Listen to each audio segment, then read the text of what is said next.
Welcome to this week's Campus Answer Hour for law firms. We'll be getting started here in just a minute. We have another demonstration that's set up for you so you can see campus in action. And our trainers, Brian Mack and Aaron Fredrickson, will be leading you through that demo. Before we get to that, just wanted to do some quick housekeeping notes.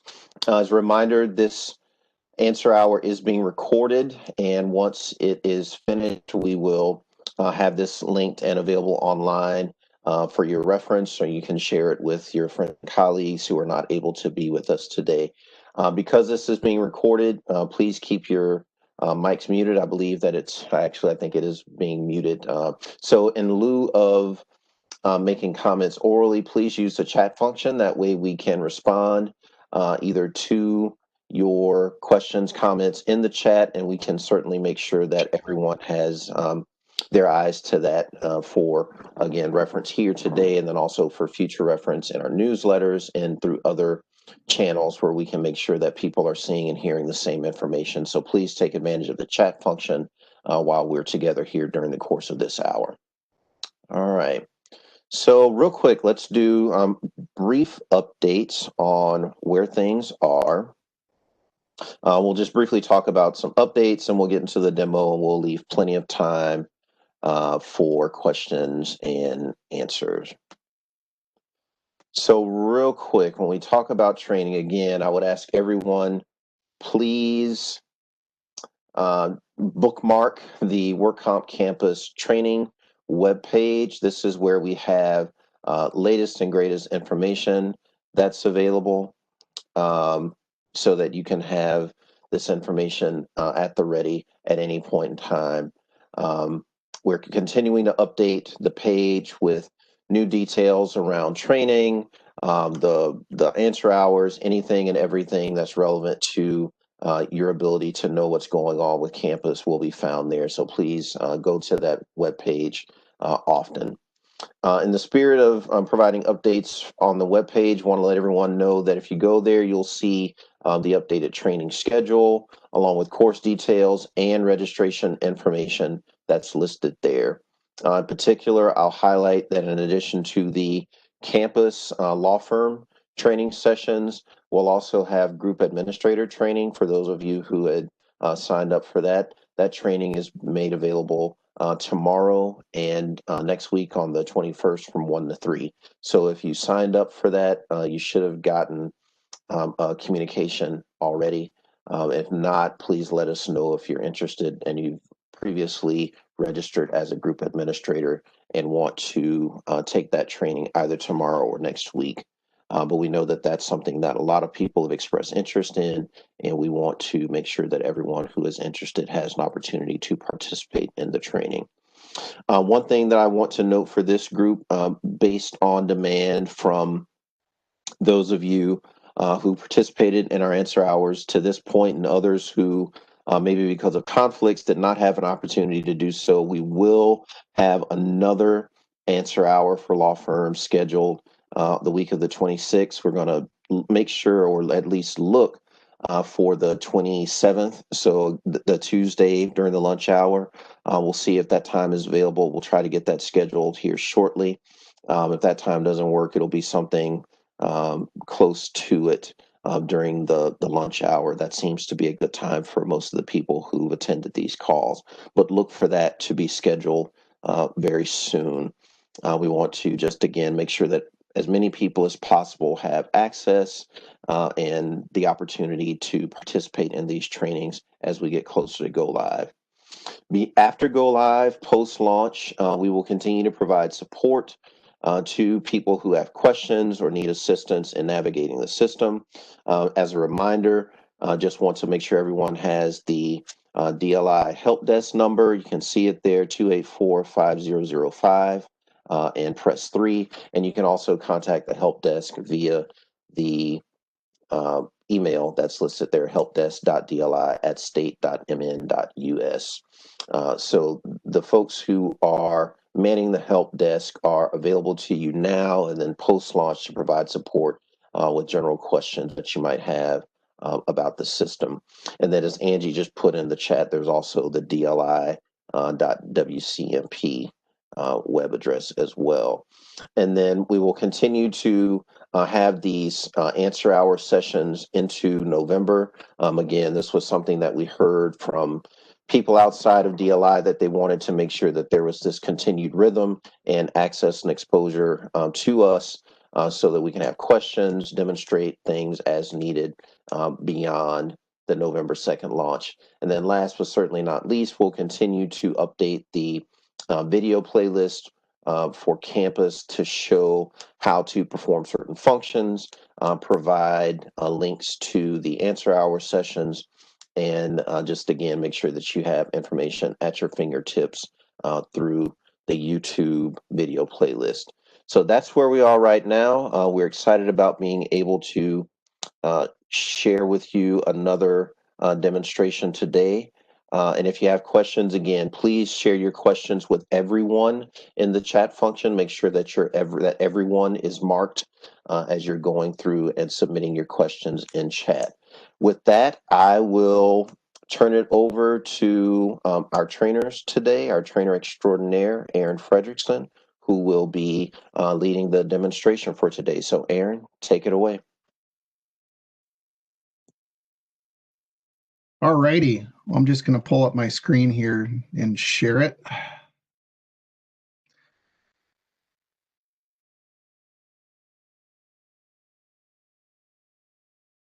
All right, we should be all flipped over and seeing the campus environment. My name is Aaron Fredrickson.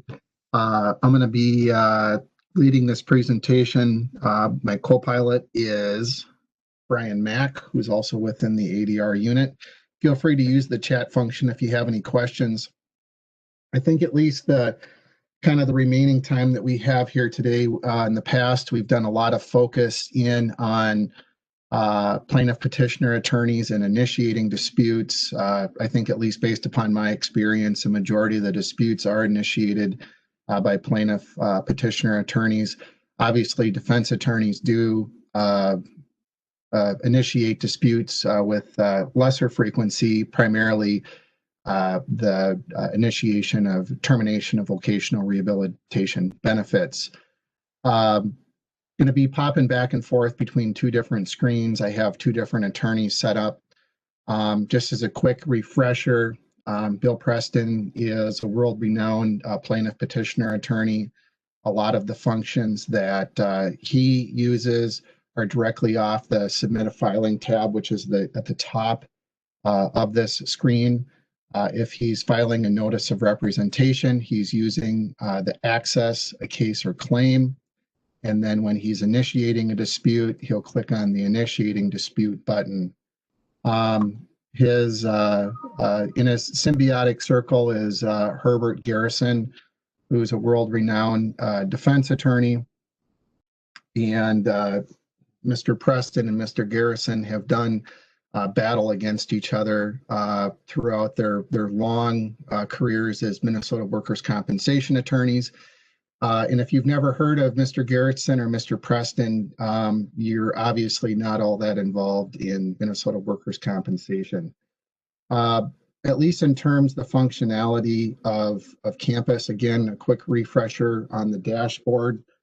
This is the dashboard that Mr. Garrison sees when he comes in the morning. He sees that he has 3 claims. It sounds like he's probably getting down toward the end of his career with one upcoming event. Again, he has a list of his claims in the queue. He has a list of his disputes and then various forms that he's been working on. Once a medical request is filed and a conference is requested, it'll be scheduled by our staff. Kind of as a pointer, remember to update your calendar in the lower right-hand corner. Your calendar in Outlook does not sync with the campus calendar, but there is the functionality that when something's added, such as an administrative conference, you can send an email or upload the event directly to your calendar in Outlook, so it's efficient and getting that synced. In terms of this, we see on the requesting party, Art F, there's a pending administrative conference with an active dispute. We see, again, this is the dispute details page. This has various details regarding the claim. Scrolling down, the parties tab, which indicates the various parties along here on the bottom. We have various events. We can see that there is an administrative conference that's set for October 15th from 8 to 10 a.m. So it must be a fairly significant administrative conference if they scheduled it for 2 hours. It's probably one of the biggest administrative conferences ever in the history of the Department of Labor and Industry. So what Mr. Garrison knows is he needs to go ahead and respond now, or what would be filing what we currently call a medical response. So he is going to go in and choose a dispute action.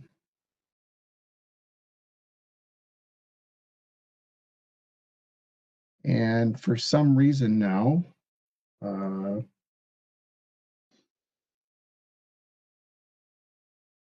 we can only request a mediation.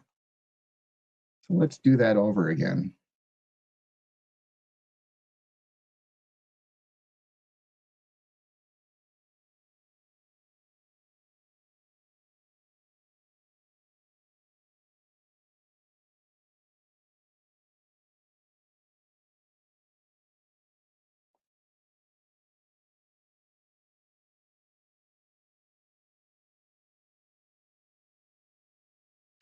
Okay.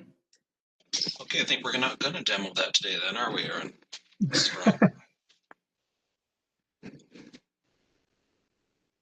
Yeah.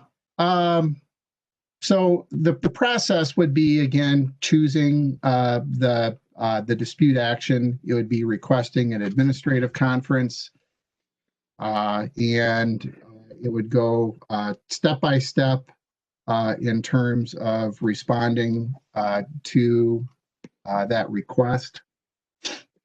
At least in here, again, we would have access to the various documents that have been submitted, including a copy of the response or the request that was filed. At least in here, it looks like we have an example of the document that is ultimately generated. And again, this document was generated by step-by-step questions as far as asking or responding to what's being asked. And again, down here, documenting that it was filed with the department, and the ability to click here and download the document and save that to your screen. In terms of some of the other actions that can happen here is, again, using the access to the claim, filing a notice of representation. And you know what? I needed to get the claim number on this. My bad.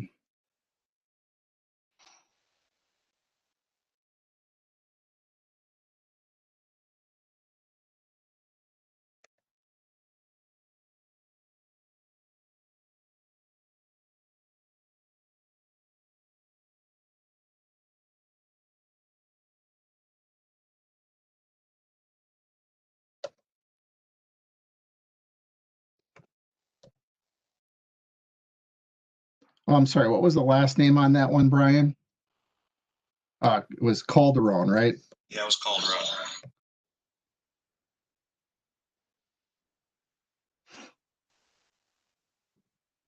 Representing, I'm going to represent the party for the claim. Now, remember, in campus, we have the option to represent for the claim, which is tied to the specific date of injury, or a case, which is only that one particular dispute, and there can be multiple disputes within a claim. As you At were saying least, in our session this morning, attorneys are pretty much always going to be representing someone just on the claim itself, as opposed to just representing someone for a specific dispute. yeah. So I'm filing the employer and insurer. The employer and insurer, I need to click on and affirm that it is Mulstacks and Lumberman's Underwriting. Substituting counsel, that question's being asked because there was probably a prior attorney that was representing the individual. I'm just going to go ahead and represent myself. Again, this is for demonstrative purposes. Limitations on representation, I'm assuming, and very rarely, I don't think at all, I've seen any limitations, at least in my practice. Verification. Let me just pull up the attorney ID number. Been practicing for 18 years and I've finally memorized my attorney ID number. So not sure how I could remember someone else's number. Once I've answered all the questions,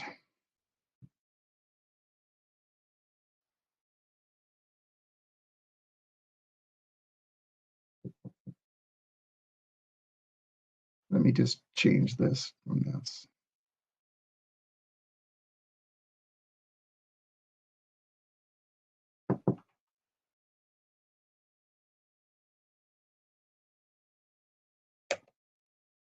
I'm going to retype that in.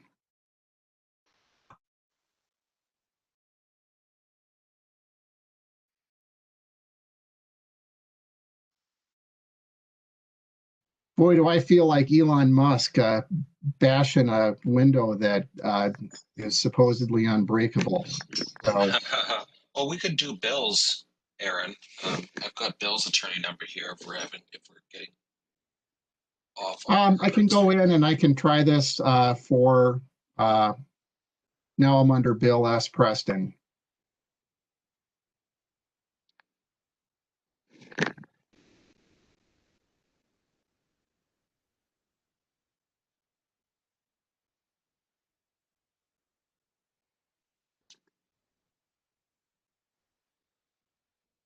Need to grab that number again. I have it here if you're ready for Bill's number, Bill's attorney number, Aaron.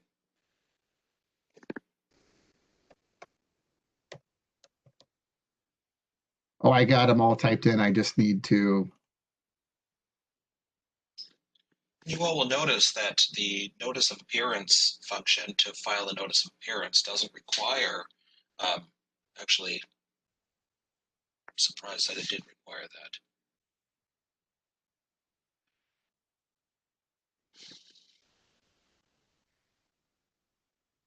Oh, for a retainer agreement that we are going to upload because, of course, that's going to need to be signed by the employee. If we're representing the employer and we're filing a notice of appearance, those aren't signed by the client, and so those are generated in campus, just like a medical request or a rehab request. And Brian and Aaron, I just wanted to make one other comment. So obviously, you might run into situations where you can't remember your bar ID. I know I do it a lot on the test accounts, and I know Aaron just said he just now memorized his or most recently memorized his. If you ever just need to check on it, you can always find it in your campus profile as well, whatever you registered with. Just as a backup for people if they want to make sure that it's correct. Great, thanks, Angie. Oh, I need to serve them. There we go. And there. Hey, I got one thing to work for me today. Kind of some of the nice features about here. Again, I have a confirmation number on this. This is going to show up in my queue. I guess, even too, if you really want to, you can take a screenshot of this particular screen and save it as a PDF. If I want to see the actual claim, and this is kind of a nifty trick, by going on this, the hyperlink for the claim and doing a right click, I have the option to open in a new tab in a window or an incognito window. So let's just open it in a new tab. It's going to open it up in a tab. This is going to be the claims detail page. And I can have access to that. If I want to see the document again, hover over the hyperlink for the document, do a right click, open in a new tab.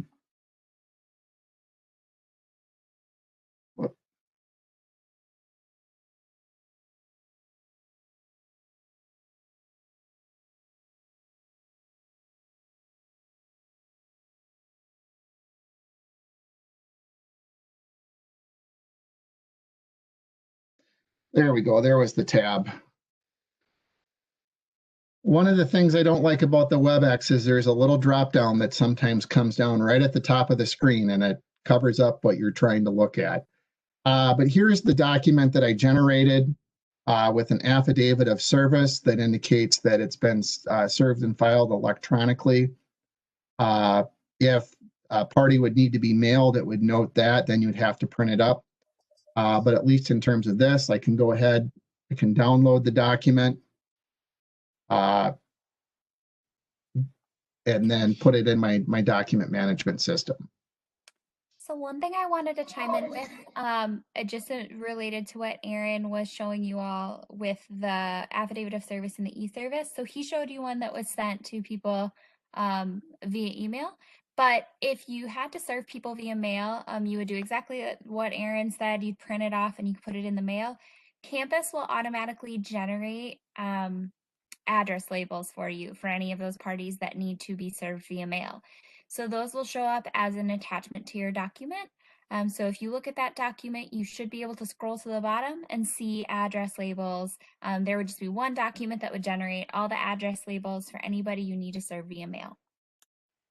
Hey, Angie, while I have you on the line, maybe if you could go in on the background and on one of these claims, set up an administrative conference. I almost wonder if too many administrative conferences, or if the request has been responded to too many times and the system just isn't processing it, or maybe even on this Part F case, set up a new administrative conference. I can demo some other features and then we can come back and take another crack at responding to it. Yeah, I can certainly work on that. Just give me a little bit of time. Oh yeah, sure, certainly. So again, some of the navigation features, and it's important, and I even learned this too while I was going through the campus system, is if I'm on the Department of Labor and Industry website and I want to get back to the main homepage, where do I go, Brian? Brian must be on mute. I go to the upper left-hand corner and click on the department's website. Sorry, Aaron. That's exactly what I was going to say. Our favorite little icon. Our favorite little icon. So a lot of the functions as far as initiating a dispute, excuse me. This is where we are going to go ahead and do that. You know, I mean, I think even too, I'm going to grab that claim number and we can demonstrate filing a motion to intervene.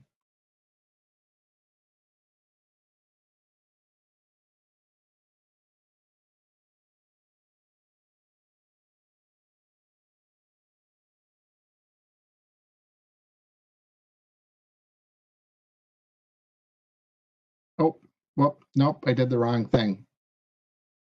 Because I need to go into the claim.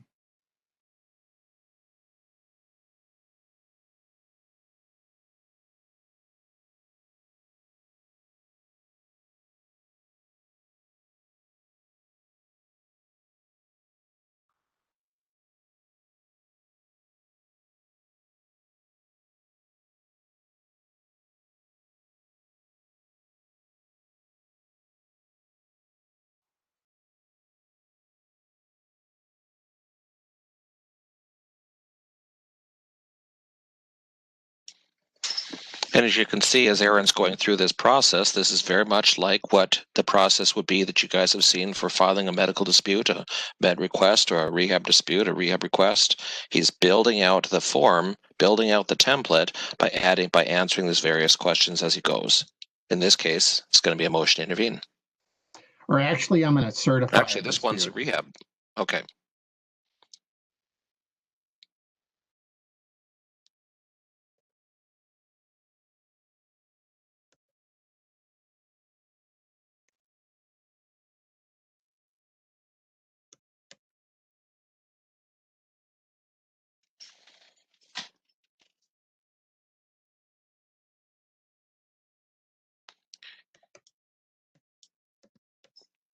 in an earlier session Aaron and I were doing, we did have an interesting question about whether the line items or the line numbers on the med requests and the rehab requests are going to be the same as the ones that are on the current med requests and rehab requests, because we'll have attorneys who are dictating to their legal staff. They might say on line 4, enter this, because they just know after years this is what line 4 is. So you will want to take a look at the new forms. They are a little bit different, so they're not going to match up exactly by the line numbers on the current med requests and rehab requests.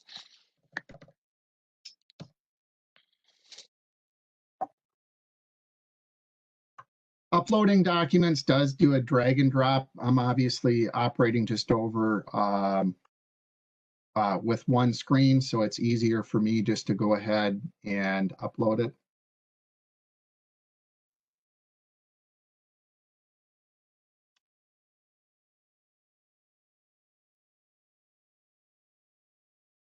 So again, with this, I've built out my dispute.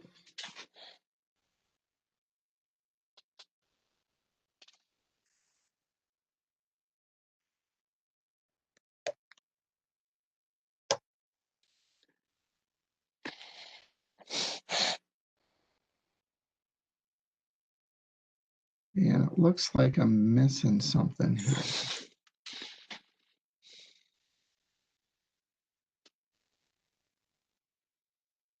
Oh, here it is. Oh, I got a Case sensitive. Yeah, just a little typo basically under Bill's name. I wonder if I need to re-add that. There. See? Oh.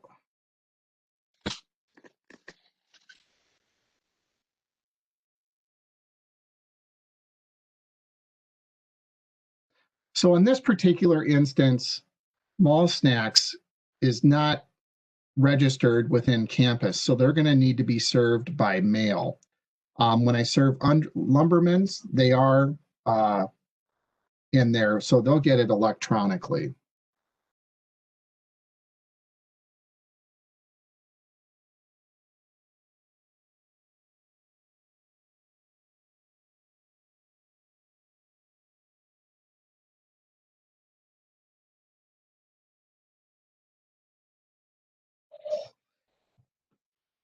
And here again, I have confirmation that I've successfully submitted the document. Because one party is not in the campus system, I will need to go ahead and print up a copy and mail it to them like I normally would, per my affidavit as highlighted. Well, trying to get it highlighted here. It's not working. But as you can see, just by answering these questions, I've gone ahead and generated a document like I normally would. Any questions? And we don't have any outstanding questions on the chat right now, Aaron. But I'll let you know if any pop up. All righty. So Aaron, I was able to create a new dispute for you and a new administrative conference for Cleopatra. You may just need to log out and log back in so that it shows up, but I was able to add you to that dispute. Okay. Well, Angie, thank you very much for your assistance. I really appreciate it. No problem. Let's see if it works this time. I promise that it does work. Aaron and I have been through it.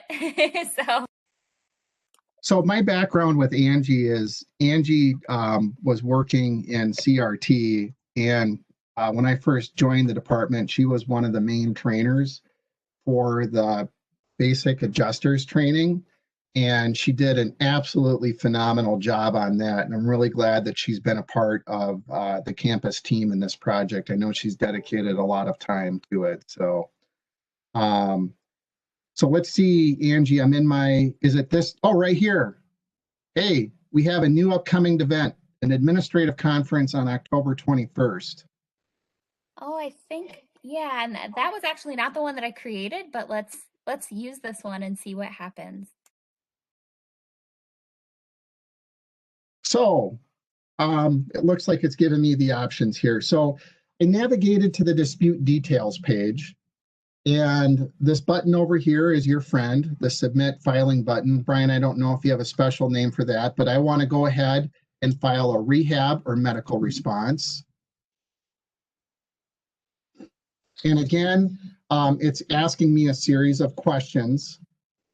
At least at this time, the functionality, you can only pick one. So I'm going to go ahead and represent the insurer, even though I represent the employer and insurer. I'm going to go ahead and locate additional parties. So this would be if there's a potential intervener or an intervener that needs to get a copy of this particular document. So I can include them on the document.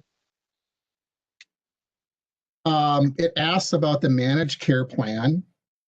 And in this case, there is not a managed care plan. So even though there's not a managed care plan, I'm going to answer yes.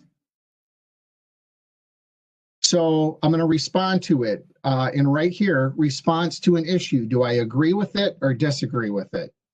Well, Mr. Garrison has not become a world-renowned work comp attorney by agreeing to things. So he's going to disagree. And now he needs to state the reason for his disagreement. Now, at least, and Angie, I don't know if you know this question, if there's a character limit on this. Even if there is, that is not an issue. So let's assume that there is a character limit. I'm just going to put the following. Disagree with request per IME of Dr. Smart. And then at least here, I have the opportunity to attach a free form. If I want to write a 20-page dissertation on why the $20 medical bill should be denied, I can go ahead and do that. I can attach copies of independent medical examination reports. I can attach, I guess, anything that is relevant that I want to normally include on my request for a 106 conference. And I upload, name of the signature, attestation.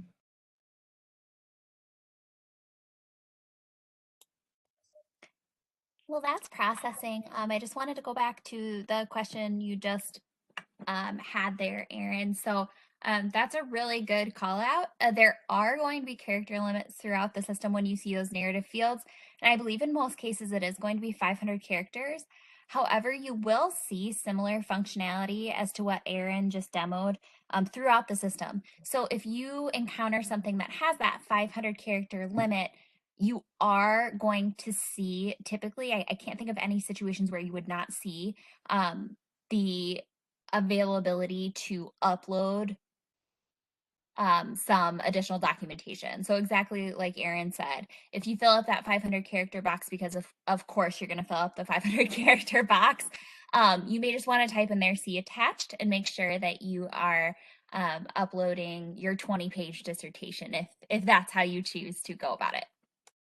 And honestly, Angie, I prefer that because I had a medical response that I was looking at, and someone shrunk that font down so small that I was not ashamed to pull out the magnifying glass and take a look at it. Although my kids saw me peering at the computer screen with a magnifying glass and they assumed that I was blind, but I assured them I'm not blind, I'm just deaf, especially when there's a sporting event on TV. But no, I mean, I think that's a very reasonable limitation. And in all honesty, if you need to write more than 500 words, it's probably easiest to go ahead and do it on a Word document, convert it to PDF, and then upload it. And Angie, thank you very much for helping me out, even though I guess there was another request to respond to. I must not have seen that, but I really appreciate your assistance. Going in, so let's say that I want to go ahead and look at the various responses or other documents that have been prepared. So this is the document right here on October 13th. I have the document number.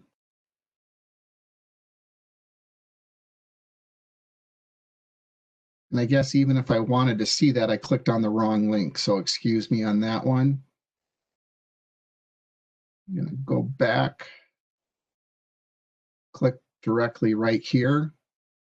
And this is the document that we generated here. Very similar to what we currently use. But again, you know, I just think it's you're doing the process starting from the end and working to the beginning, how we normally would. Attached with it is the affidavit of service. And again, this indicates, well, this at least that this was placed in the mail because there wasn't an address on it. So easy to access, download the documents that you need.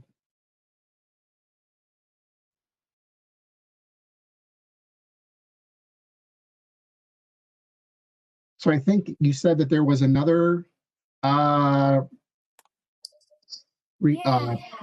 If you want to click that one, I believe the one right up top, or the one actually one that ends in 79. Is there one that ends in 79?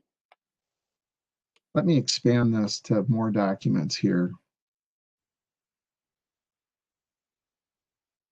I believe you're listed on that one. Let me just refresh here.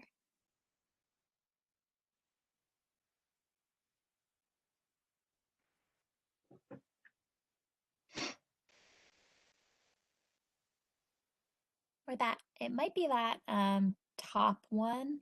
Oh, whoop, I'm sorry. Let me go back. No problem.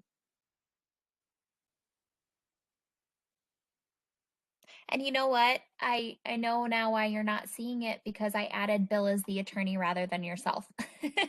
Oh, okay. Rather than, so Bill would be able to see it in the My Disputes tab, I believe. You may need to log out and log back in if you haven't done so, but there should be one that ends in 79, and that would be the dispute that was created. Let's go log out of Bill and then we'll log back in. How about that? Yeah, it's possible that that's the case. Typically, if you are filing, just so you all are aware, if you all are filing these disputes, obviously they're going to show up right away in your queue after submission. The only reason that this one is requiring a sign out and a sign back in for Aaron is because it was one that was created by DLI staff on the internal site. So that's why it just requires this little process of logging out, logging back in. That is not going to be typical. Typically, these are going to be created, and you'll receive some sort of notification that you're a named party or associated to a named party. Then, if you look at that one in the middle there, Brian, Oh, it ends in 279? 279. That would be it.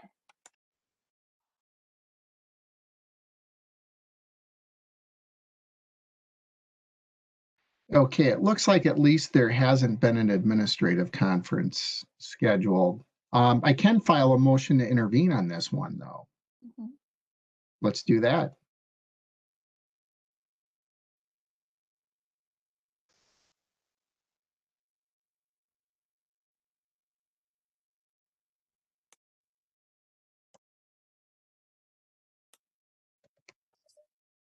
So right now, just to kind of add some commentary, Aaron is filling this out as an organization that he wouldn't have been able to find via the lookup.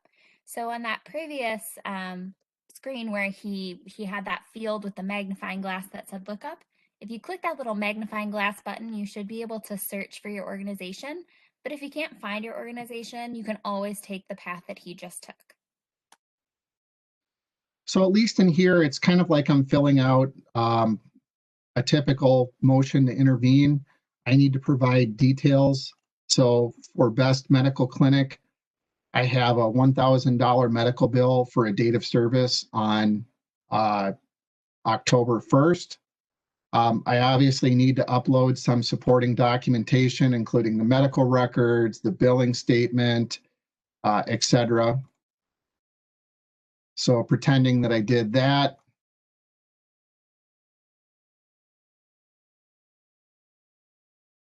And then I got Bill's attorney ID number right here.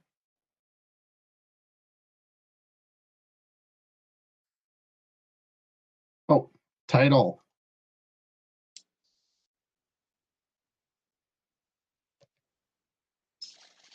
And as you guys are probably noticing, as Aaron's going through the motion to intervene, it's looking pretty much, very similar to the other types of filings that are done. You simply follow the steps. It'll generate the form at the end.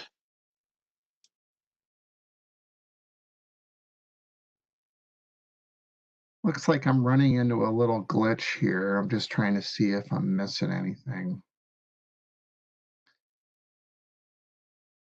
For some reason, I'm not able to add in the attorney address.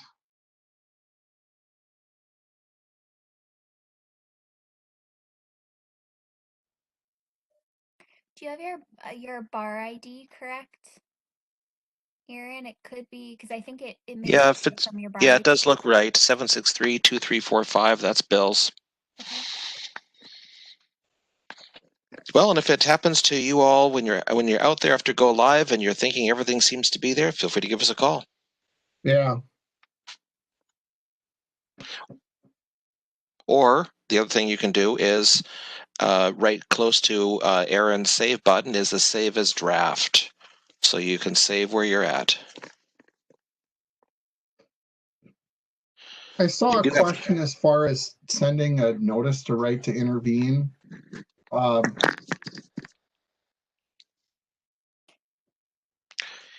In campus, you do not need to, and you don't generate notice of right to intervene in campus. That's something that the attorneys will on their own.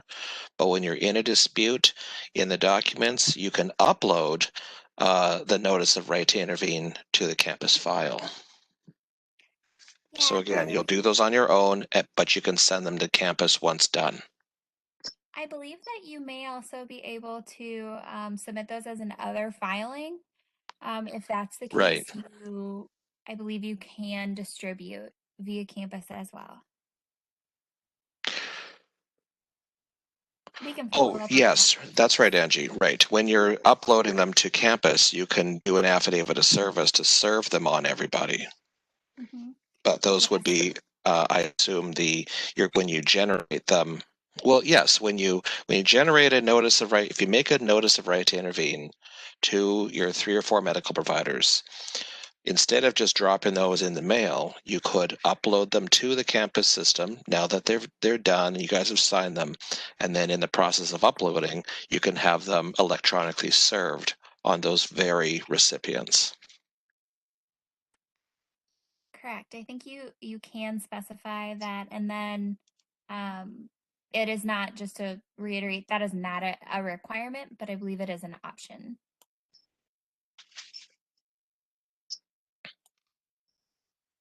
And here at DLI, we do like to see those notices of intervention so that we can put them on notice of the conference, and so that it helps us check to see if anybody hasn't had enough time to intervene before a conference is scheduled to take place.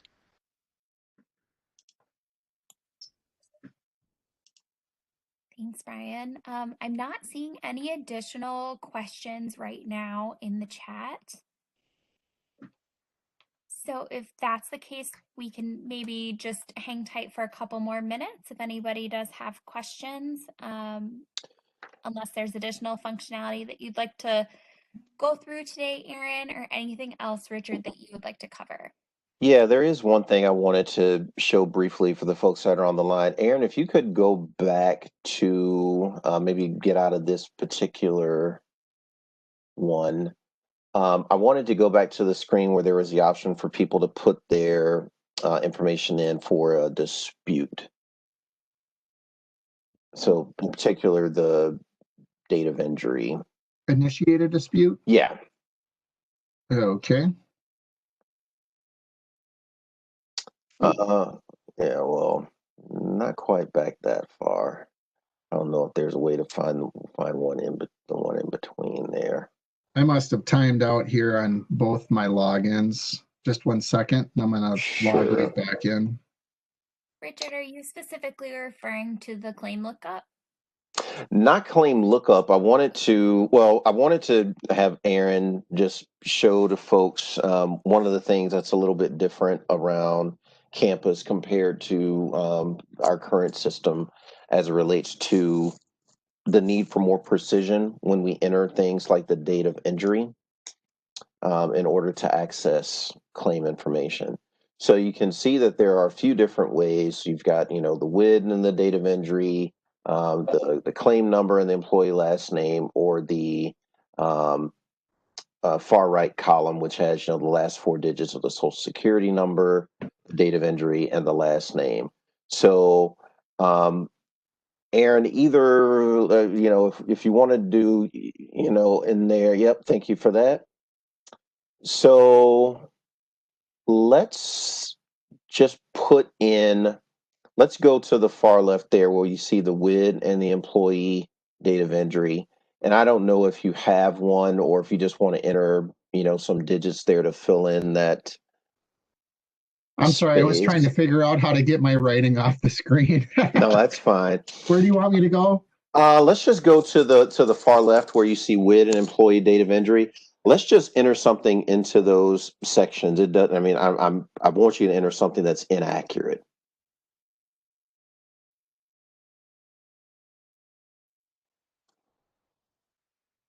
Yeah. And date of injury. Just pick a date. Then click next. Yep. Nope. That's not it.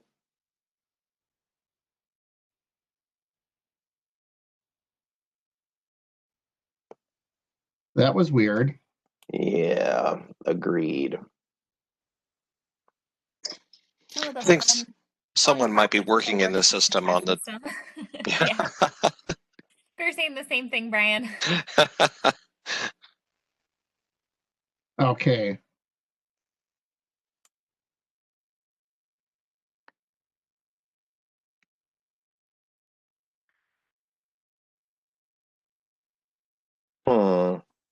That's not where I want to go with that. So if you go back one, Aaron, here's what I thought was going to pop up. And maybe it's because we don't have the specific information there.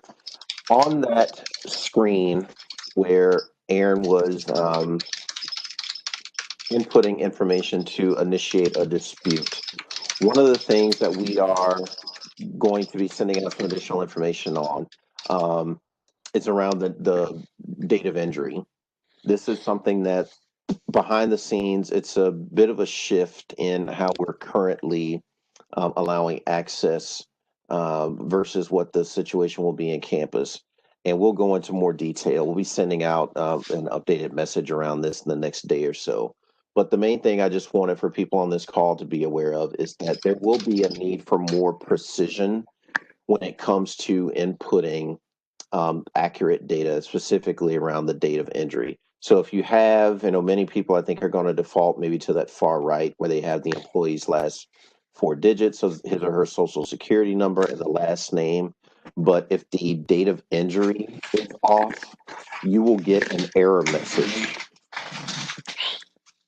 You will get an error message that basically requests that you follow up with the BLI help desk. So, yep, go ahead, Angie. I can add some additional context to that. So Go for it.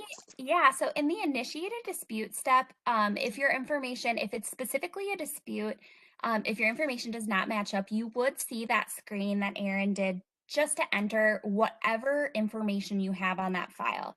What that will do is it will go ahead and it will generate something for us internally at DLI to review and see if we can match it up with an existing claim in our system. What Richard is referring to is specifically gaining access to a claim itself. So if we looked at filing the notice of appearance, that's when your dates are going to be specifically important. So it looks exactly like this. It's just a little bit different of a process, but Richard, you're absolutely correct. So in a situation where you're filing your notice of appearance, if you don't have that information 100% accurate, you are going to get that message to contact DLI. Perfect, thank you. And as I said, we're finalizing some communication around this, and we'll be a little bit more buttoned up. But for purposes of today, while we had people on the line, we at least wanted to just sort of dip our toe in the water a little bit and let folks know that this is a bit of a process shift. versus what we currently do in terms of allowing access to information. So stay tuned for more details, and if you have questions or concerns or just want a little bit more information, once that is communicated out, we'll be here to answer those questions for you. All right. So we'll continue to keep the lines open, the chat function open for another minute or so. Brian, Aaron, thanks again for walking us through this today. Had a few fits and starts, but again, we're trying to just show everyone, the different functionalities that are available on campus, how to navigate it, and like a lot of things, I think, and Brian mentioned it, at the outset, if you have questions or you're maybe not able to utilize the system as smoothly as you would prefer, we're here for you. We'll be available to answer those questions once November 2nd arrives and the system goes live.